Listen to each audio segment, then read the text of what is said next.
இருக்குது பாரு கேவி ஐயா ആ ഫ്രെയിം അങ്ങനെ കൊണ്ടുവരാൻ വേണ്ടി കാണിച്ചല്ലേ അവിടെ അല്ലേ ദൂരം വെച്ചു നല്ല പോലീസ്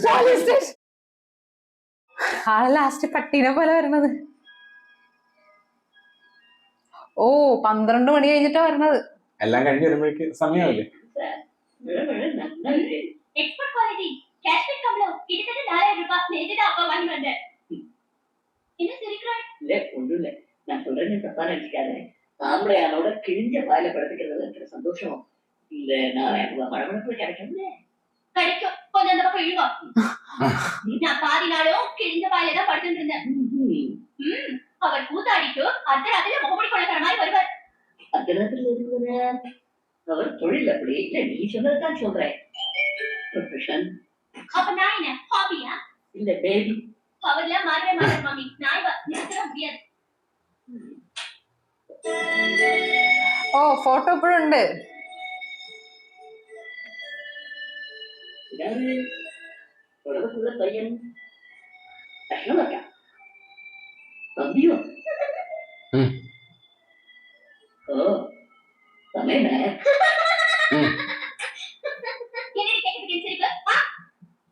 அவரோட எக்ஸ் ஹஸ்பண்ட். ஓ இந்த உடம்புக்குள்ள வச்சிருக்கேன். ட்ரை வாஷ் பண்ணிட்டதா சொன்னியே. ட்ரை வாஷ் இல்ல மாமி, டிவோர்ஸ் பண்ணிட்டியோ? பண்ணியாச்சு. ஆனா இந்த போட்டோவை நான் வைக்கல, வேற யாரோ வச்சிருக்கா. இல்ல ட்ரை வாஷ் பண்றேன் வேண்டாம், அப்படியே தெரியும். விவாகரத்து பண்ற அளவுக்கு என்ன விதிப்பா மாமி, அந்த தலைகாணி ஒரே குடும்பம். அவருக்கு என்ன தப்பு பண்ணார், ஏது தப்பு பண்ணார்னு பேசுறதுக்கு இது நேரம் இல்ல. நிறைய பேசியாச்சு. கல்யாணங்கிறது 1000 காலத்து பையன் சொல்லுவா. ஆனா என்ன பொறுத்த வரைக்கும் அது ஒரே நாள் அறுபடி ஆயிடுச்சு. இவன் பர்சனல் விஷயம், இதுல நான் தலையிடக்கூடாது. இருந்தாலும் என் மனசுல பட்டதை நான் சொல்லிடுறேன். ஆம்பளை பொண்டாட்டி விவாகரத்து பண்ணலாம், தப்பு இல்ல. ஆனா அம்மா அப்பா விவாகரத்து பண்ணக்கூடாது. ஏன்னா நம்மள நம்பி 3வது ஜென்மம் இருக்கேன். என்ன தேவையில்லாம பேசுங்க. இது பாருங்க மாமி, இதுல நீங்க அனாவசியமா தலையிடாதே. அது உங்க வேலையும் இல்ல. குழந்தை மாத்திரம் பாத்துக்கோங்க போதும்.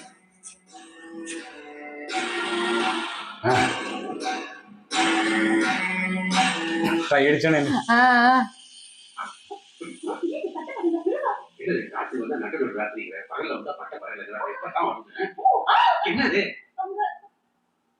அது அவளுக்கு முதுகில பள்ளி இருந்தது எடுத்துட்டேன். இது நீ நீ கிச்சன கூட வரக்கூடாது, முன்னாடிதான் வரலாம். நான் முன்னாடிதான். சரி ஆமா. ரோசி மாமி, எனக்கு பூஸ்ட் வேணும். இப்பதானே போட்டீங்க, அதுக்கு முன்னாடி பூஸ்ட்? பூஸ்ட் இல்ல மாமி, அது பூஸ்ட்.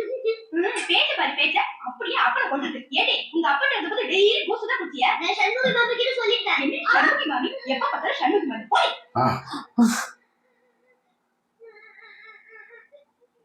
அழுவு ஏன் சிரிக்கிறியா? அழுகுறியா? சரி. ஐயோ என்ன அழுகுற? என்னாச்சு?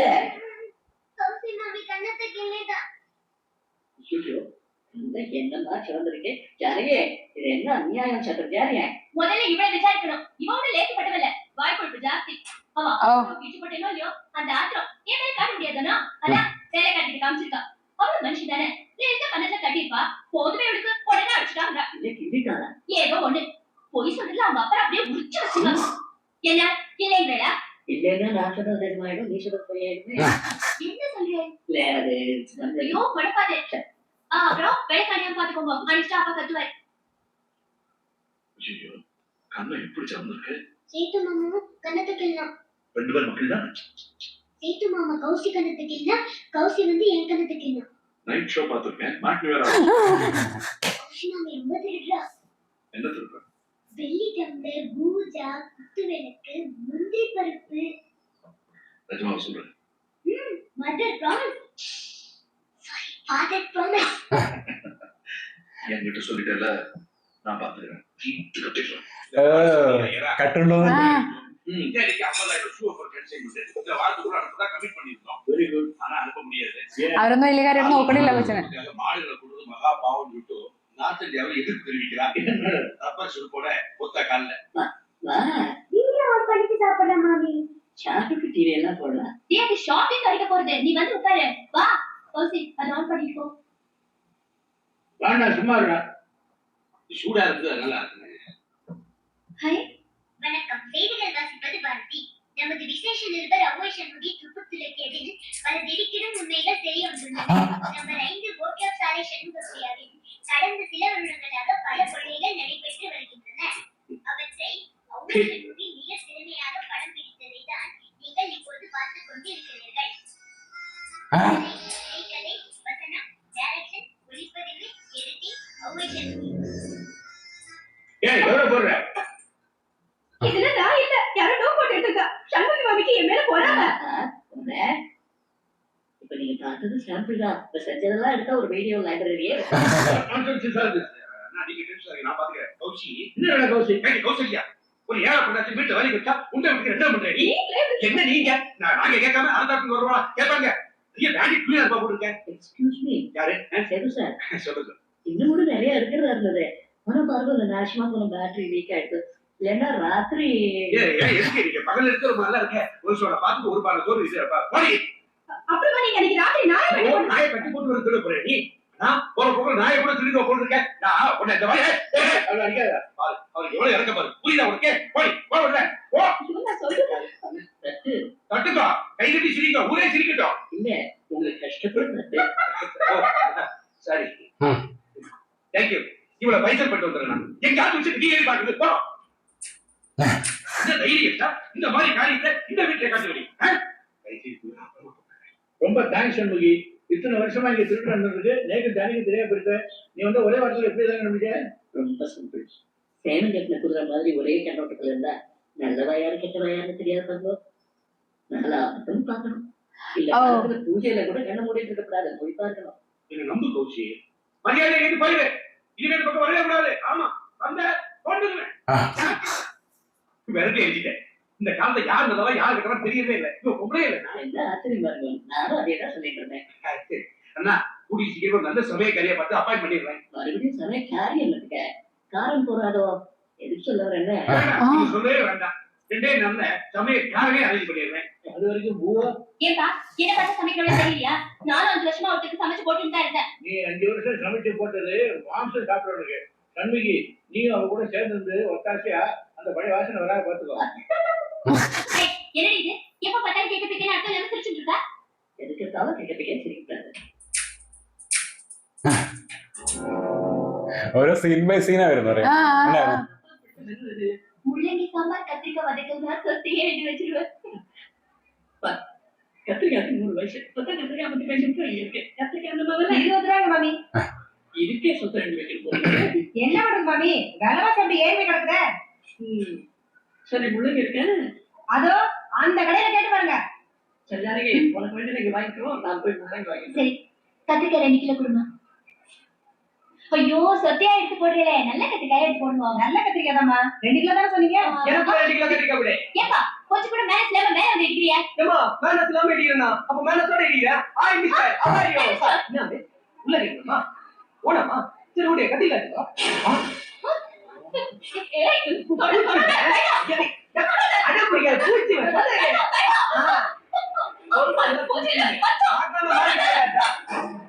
அட மாமி கை விடு. நீ அந்த கையேடுற. கைய விடுன்றல்ல. நீ அந்த கையேடு, நீ அந்த கையேடு. அட சோபாடா கட்டி கை விடு.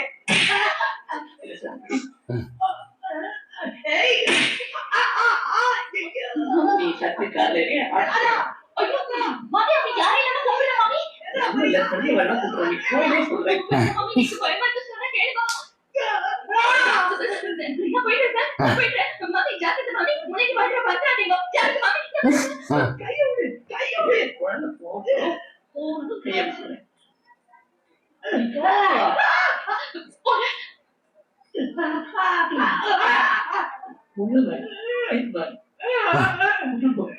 பொம்மை நான் பார்த்தா கேட்பேன்.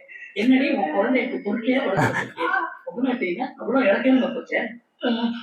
நானும் பொம்னாட்டி தானே தைரியம் கைது இன்னும் பேசு பாரு. உங்களையாச்சும் பாக்குற மரியாதையா போயிடு. ஏய் ஏடா சோகாடா அப்படா. ஏய் நீங்க போ. பாக்குது பாரு கேவி ஐயா.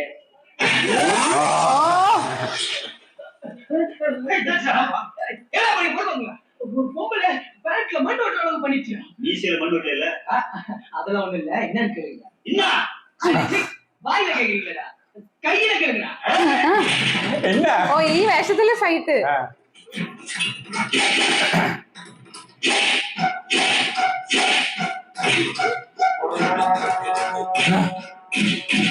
നല്ലത് മറ്റേ സ്റ്റൈലൊക്കെ ആ കാണിക്കും ആ,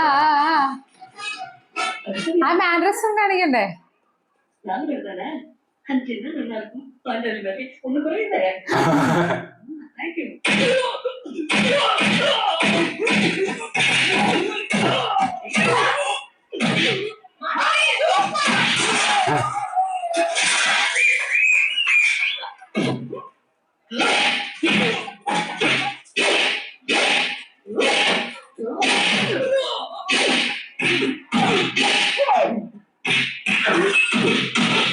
ബാബു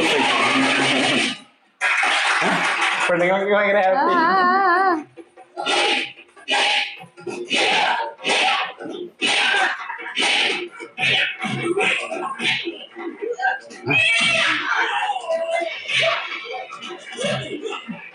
അത് സാരയില് ഫൈറ്റ്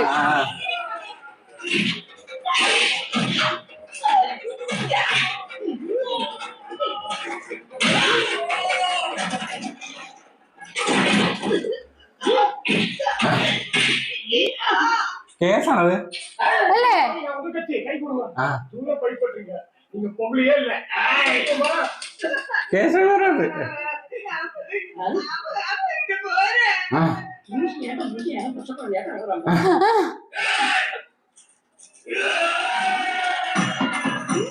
ഓ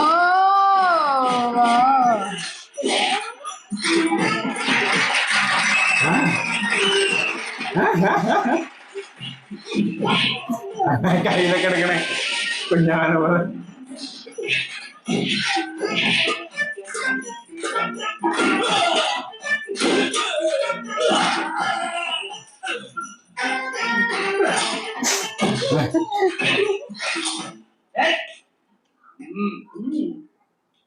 என்னதுன்னே தெரியலையா சக்தி இதுக்கு உன்னை குத்துறதுக்கு தான் குத்துற வேணே என்ன காட்டிட்டே இருந்தா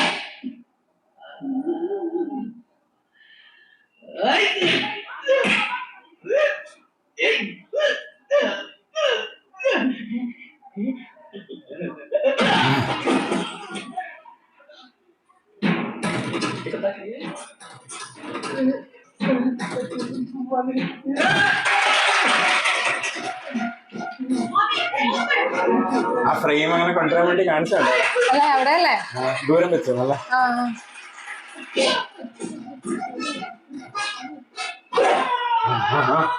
ரொம்ப வலிக்குதாண்ணா நான் பார்த்ததே முதல்ல ഓ മനഃപൂർവ്വം വിട്ടതാണാ ஒரே அடைக்கி வந்தா பேசாம இருக்கும் ஏதாவது பழி வாங்க சும்மா இருக்க முடியுமா அது இல்ல அதுக்காக இப்படி ஆளை வச்சு அடிக்கிறது நீ கிளிக்காத்துல வேலையெல்லாம் பண்ணணும் கௌஷி நீ கவலைப்படாத என் மூளை உபயோகிச்சு எப்படியாவது அந்த பொம்பளைய ஒரே தொகை தூக்கி കരുതിക്കൊണ്ട് ചെയ്താണപ്പോ ആ ഫൈറ്റ് ആ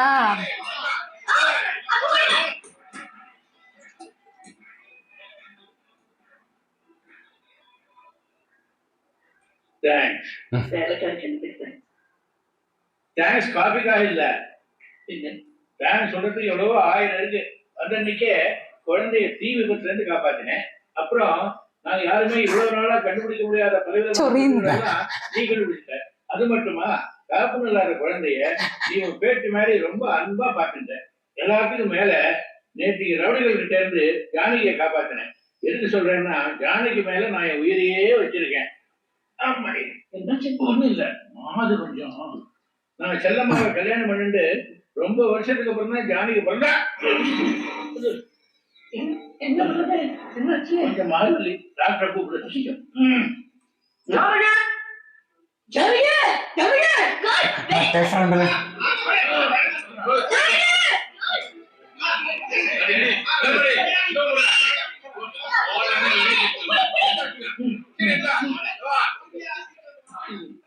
ஒரு நிமிஷம் ആ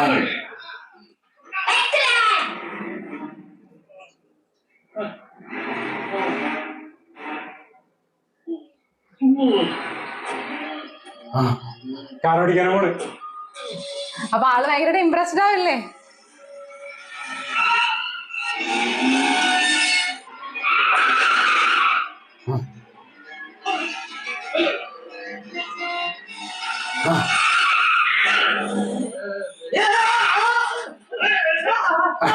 நம்ம பிரம்மன் ஏத்தாப்புல வரக்கூடாதுன்னு சொல்லுவா, இவன் தலைகீழாவே வரானே. மாமி நான் கேக்குறேன் போடு மாமி இந்த கைலாசத்துக்கு வந்துடாதீங்க. ஐயோ என் பெருமாள் ஜீவன் கண்ணு முன்னாடி தெரியறானே.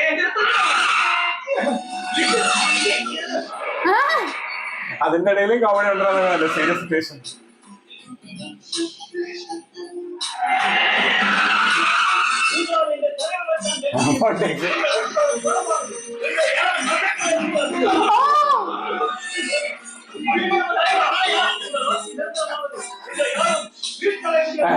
അയാളെ സംസാരിച്ചോണ്ട്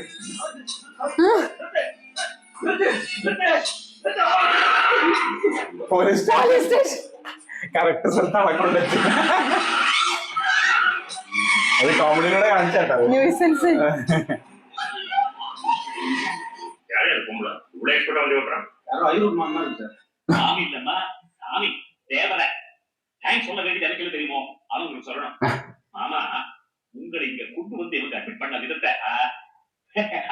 விதத்தை கேட்டு இன்னொரு தடவை ஹார்ட் அட்டாக்கே வந்துடும். மாமி சூப்பர் ஏறி போங்க. நீங்க லிட்டரலி உங்க வெயிட் அப்படியே கையால தூக்கிட்டு வந்து இங்க ஜாயின் பண்ணிட்டாங்க தெரியுமோ. நீங்க மட்டும் ஒலிம்பிக்ஸுக்கு வெயிட் லிஃப்டிங் காம்படிஷன் போயிருந்தேன், கண்டிப்பா ஒரு கோல் மெடலாவது வந்து காலகாலத்துல வந்து உங்களை அட்மிட் பண்ணலன்னு வச்சுக்கோங்க. இப்பதான் எல்லாம் சரியாயிட்டு. இதுக்கு அவளை போய் ஒரு ஐடியா. உனக்கு என்னடா வாய்த்திருச்சா? வாய் மூடு. வயிற்றுச்சு இல்ல மன உளைச்சல். சரிங்களா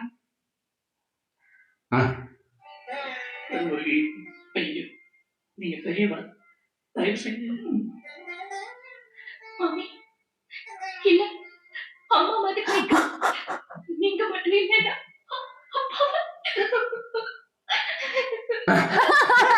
மாமி விட்டுருக்கோம். குழந்தை அனாவசியமா அழ விடுறேன். டாக்டர் அண்ணா நீங்க எப்போ ரிலீஸ் பண்ண போறேன்? அவரெல்லாம் கைதியா புது படம்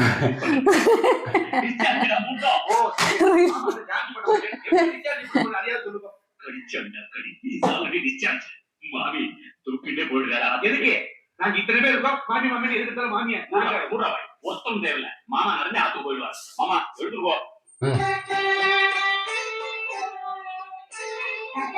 காசு கொடுங்க.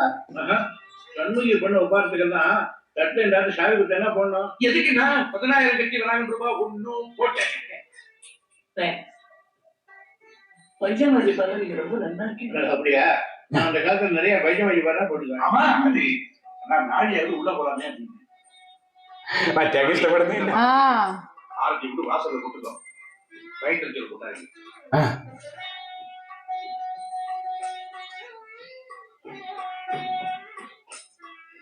கண்ணுக்கு ആള് ഇംപ്രസ്ഡ് ആയതാണ്. അല്ല ഏകദേശം ഒരേപോലെ ഉണ്ട് കാണാൻ. போனதுக்கு அப்புறம் 20 வருஷமா நான் எந்த பொண்ணையும் ஏறெடுத்து பார்க்கல. ஆனா இப்போ ஆஹா ஆஹா தெய்வ செல்லம் செல்லம்மாவே சொல்லிட்டேன். சண்முகி செல்லம்மா இருந்த இடத்துல இனிமே நீதான் இருக்கணும்.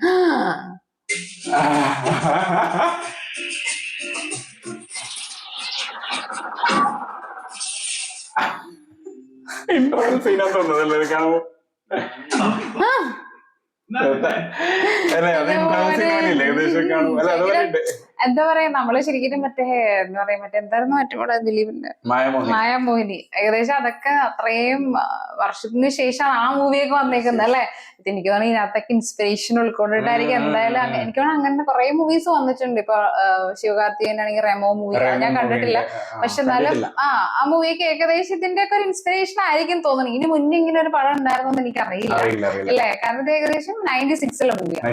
96 കാലഘട്ടത്തിൽ അത്രയും ഗംഭീരമായിട്ട് കാണിക്കാന്നുള്ള, അതും ഇതിനകത്ത് ഡാൻസ്, ഫൈറ്റ്, എല്ലാ സംഭവങ്ങളും കാണിക്കുന്നുണ്ട്. അതായത് സംഭവം ടെക്നിക്കലി ഓൾറെഡി ബ്രില്യന്റ് ആണ് പടം. കാരണം വെച്ചാൽ കെ എസ് ശ്രീകുമാർ പടം അങ്ങനെ തന്നെയാണ്. പണ്ട് മുതൽ നമ്മൾ കണ്ട സിനിമകളൊക്കെ കെ എസ് ശ്രീകുമാർ പടം എന്ന് പറയുമ്പോൾ അതിലൊരു പെർഫെക്ഷൻ ഭയങ്കരമായിട്ട് ഉണ്ടാവും. അത് VFX സാധ്യതകൾക്ക് ഉപയോഗിക്കാൻ നോക്കുകയും ചെയ്യും കുറെ സ്ഥലത്ത് അല്ലെ, അങ്ങനെയുള്ള. പിന്നെ അത് മാത്രമല്ല മേക്കപ്പിന് നല്ല ഇമ്പോർട്ടൻസ് അത്. കാരണം ഇതിനകത്ത് പറഞ്ഞാൽ ആ ഒരു കമൽ സാറിന് അത്രയും ആ ഒരു ഭംഗിയിലൊരു ഫീമെയിൽ ലുക്കിൽ കാണിക്കുന്നുണ്ടെങ്കിൽ അത് ആ ഒരു മേക്കപ്പ് തന്നെയാണ്. പിന്നെ കമൽ സാറിന്റെ പറയണ്ട, ഒന്നും പറയാനില്ല. പെർഫോമൻസ് പെർഫോമൻസ് എന്താ പറയാ, ശരിക്കും എന്താ ഇന്നത്തെ ഓരോ റോൾ, ഇപ്പൊ ആ ഒരു മെയിൽ റോളിലും ഫീമെയിൽ റോളിലും കാണിച്ചിരിക്കുന്ന ആ ഒരു എന്താ പറയാ, രണ്ടും രണ്ടാണ് അല്ലെ. അതായത് എന്താ പറയാ, കൂടുതലും ഫീമെയിലിനകത്ത് കമൽ സാറിന്റെ ജസ്റ്റസ് അധികം മനസ്സിലാവുന്നില്ല അല്ലെ. വേറൊരു കംപ്ലീറ്റ് ഇപ്പൊ ദശാവതാരത്തിലൊക്കെ ആണെങ്കിൽ ചില റോൾസ് ചെയ്ത് ചില ക്യാരക്ടർ എടുത്ത് നോക്കുമ്പോൾ കമൽ സാറിന്റെ ഒരു വൈബ് അടിക്കുന്നുണ്ടായിരുന്നു. പക്ഷെ ഇതിനകത്തൊന്നും ഇവൻ അത്രയും കാലത്തിന് മുന്നേ ഉള്ള ഒരു പടമായിട്ടും കൂടെ നമ്മള് എന്താ പറയാ, കമൽ സാറിന്റെ അധികം പടം കാണാത്ത ആൾക്കാരൊക്കെ പെട്ടെന്ന് കാണുന്ന സമയത്ത് ചിലപ്പോൾ മനസ്സിലായെന്നും കൂടി വരില്ല ഇല്ലേ. ചെറിയ കുട്ടികളോടൊക്കെ ചോദിച്ചത് ആരാന്ന് വെച്ചാൽ അമ്മൂമ്മ തന്നെ പറയുള്ളൂ അവര്, അല്ലാണ്ട് അവർക്ക് മനസ്സിലാവില്ല. കാരണം അത്രയും സിനിമയിലെ സീൻ, അതായത് സിനിമ കാണാണ്ട് അതിൽ ജസ്റ്റ് സോങ് മാത്രം കാണിച്ചു കൊടുത്തിട്ട് ഇപ്പൊ ഇതാരാന്ന് ചോദിച്ചു കഴിഞ്ഞാൽ ചിലപ്പം മനസ്സിലാവണമെന്നില്ല കുട്ടികളോടൊക്കെ അല്ലേ. കാരണം വലിയ ആൾക്കാരൊക്കെ പിന്നെ ഗസ് ചെയ്യാനൊക്കെ എല്ലാവർക്കും അറിയാൻ പറ്റുമല്ലോ. പക്ഷെ അത്രയ്ക്ക് പെർഫെക്റ്റ് ആയിട്ട് ചെയ്തിട്ടുണ്ട് എന്നുള്ളതാണ്. ഇവൻ ജെമിനി ഗണേശൻ സാറിന്റെ റോൾ ആണെന്നുണ്ടെങ്കിൽ അല്ലെ, നല്ല ഇമ്പോർട്ടൻസ് ഉണ്ട് ആ ഒരു റോൾ. എനിക്ക് അതുകൊണ്ട് തന്നെയാണ് അദ്ദേഹത്തിനെ കാസ്റ്റ് ചെയ്തിരിക്കുന്നത്. അതുപോലെ തന്നെ മണിവണ്ണൻ സാർ ഒരു രക്ഷയില്ല. കാരണം ഒരു കോമഡി കോംബോ അവിടെ നമ്മളല്ല, ഒരു ക്രിയേറ്റ്, കാരണം ആള് ഓൾറെഡി സംശയം ഭയങ്കരമായിട്ട് നോക്കുന്ന ആളാണ്. മറ്റേ നമ്മള് മീനയും കമൽ സാറിന്റെയും ആ ഒരു റിലേഷനിൽ തന്നെ ഇതൊക്കെ കണ്ടുപിടിച്ചേക്കണ ഇയാളാണ്. ഇയാള് വരെ പറയാറുണ്ട് അവിടെ വന്നിട്ട് നോക്കിയിട്ടൊക്കെ, മറ്റേ ഫസ്റ്റ് കോടതി സമയത്ത് പറഞ്ഞിട്ടുണ്ടായിരുന്നു. അപ്പൊ അതുകൊണ്ട് തന്നെ എന്താ പറയാ, ശരിക്കും മൂവി ഭയങ്കര എൻഗേജിങ് ആയിട്ടാണ് പോകുന്നത്. ഒരു നമ്മൾ പറയില്ലേ, ഒരു സ്റ്റോപ്പ് ചെയ്യാൻ പറ്റാത്തൊരു പോയിന്റില്ല. എനിക്ക് തോന്നുന്നു അതാണെന്ന് പറഞ്ഞാൽ ഈ ഒരു ജോണറും ഇങ്ങനെ ഒരു ജോണർ വേറെ ഉണ്ടായിട്ടുണ്ടോ എന്ന് അറിയില്ല കേട്ടോ, കാരണം ഈ ഒരു മോഡിലുള്ള. പക്ഷെ എന്തായാലും നല്ല രസത്തിൽ കണ്ടിരിക്കാൻ പറ്റിയിട്ടുള്ള ഒരു, അതായത് ഒരു എന്റർടൈനർ ഉണ്ടെന്ന എല്ലാ എലമെന്റ്സും കറക്റ്റ് ആയിട്ട് ചേർത്തുണ്ട്. പാട്ടുണ്ട്, ഡാൻസ് ഉണ്ട്, ഫൈറ്റ് ഉണ്ട്, പിന്നെ ഇമോഷൻ ഓവർലോഡിങ് ആക്കുന്നില്ല. അതായത് ഇമോഷൻ എന്തെങ്കിലും വരുന്ന സമയത്തും അതിനെ ഒരു കൺട്രോളിൽ നിർത്തുന്നുണ്ട്. അതിനെ ഭയങ്കരമായിട്ട് കാണിച്ച് ഇതാക്കുന്നില്ല. ഇപ്പൊ ഇവൻ അവരുടെ ആ ഒരു ഡിവോഴ്സ് ആണെന്നുണ്ടെങ്കിലും അവരുടെ ലൈഫ് പിന്നീട് കാണിക്കുന്നൊക്കെ വെച്ചാൽ അതിനകത്ത് ഭയങ്കര ദുഃഖത്തിലിരിക്കുന്ന ഒരു സംഭവങ്ങളായിട്ടൊന്നല്ല കാണിക്കുന്നത്. ഭയങ്കര ഷിഫ്റ്റിംഗ് കാണിക്കുന്നുണ്ട് എല്ലാത്തിനും. പിന്നെ അതുപോലെ തന്നെ സോങ്ങും ഒരു രക്ഷയില്ല കേട്ടോ. മറ്റേ ആ സോങ് ഗംഭീരമായിട്ട് കമ്പോസ് ചെയ്തിട്ടുണ്ട്. ദേവാ സാറിന്റെ നമ്മള് അടുത്ത് കണ്ട കുറെ സിനിമകളിൽ നമ്മൾ അദ്ദേഹത്തിനെ കുറിച്ചിട്ട് പ്രൈസ് ചെയ്യാറുണ്ട്. ശരിക്കും എനിക്ക് തോന്നുന്നു AR റഹ്മാൻ സാറിനെ പറയുന്ന പോലെ നമ്മൾ ദേവ സാറിനെ അധികം പറയാറില്ല. പക്ഷെ അദ്ദേഹത്തിന്റെ മ്യൂസിക്കിന്റെ സ്റ്റൈല് എവിടേക്കോ AR റഹ്മാൻ ടച്ചും ഉണ്ട്. അതായത് ആ ഒരു ഓർക്കസ്ട്ര സാധനങ്ങളൊക്കെ ഇല്ല, അതിന്റെയൊക്കെ ഒരു ആള് കുറച്ചുകൂടി ട്രാക്കിനാണ് കുറച്ച് ഇമ്പോർട്ടൻസ് കൊടുക്കുന്നത്. ഈ ബാക്ക്ഗ്രൗണ്ട് സ്കോറിനും പിന്നെ അതുപോലെ ഈ ബീറ്റ് ഇൻസ്ട്രുമെന്റ്സ് ഒക്കെ ഉണ്ടാവില്ലേ, അതൊക്കെ കുറച്ച് അധികം ഇടുന്നുണ്ട്. പാട്ട് മാത്രമല്ല, ശ്രദ്ധിച്ചായിരുന്നു ആ വില സോങ്ങിന്റെ അകത്തും ഭയങ്കരമായിട്ട് ആ ഒരു സ്കോറിന് ഭയങ്കര ഇമ്പോർട്ടൻസ് കൊടുക്കുന്നുണ്ട്.